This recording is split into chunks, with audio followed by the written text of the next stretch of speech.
So here I'm going to show you guys how to connect a solar connector to a main wire. Just first of all, you measure how long you want it, get it out. That's why I like these soft wires. You can strip them pretty easy.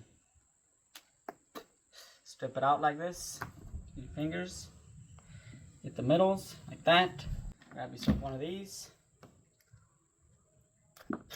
strip it back, grab about the middle, like that.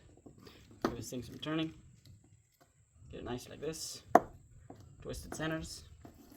Take your piece, put this under here, roll it through, that, roll this one through.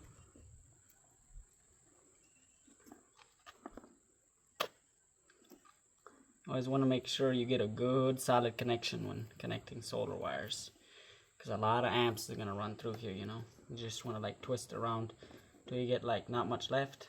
Twist this one. See, just about out. Run these back together like this, a nice braided piece. Run it together, just twist. And then just take this whole thing and twist it back together.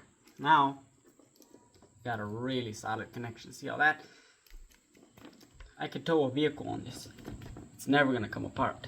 It's not cut, it's braided. That's how you do it.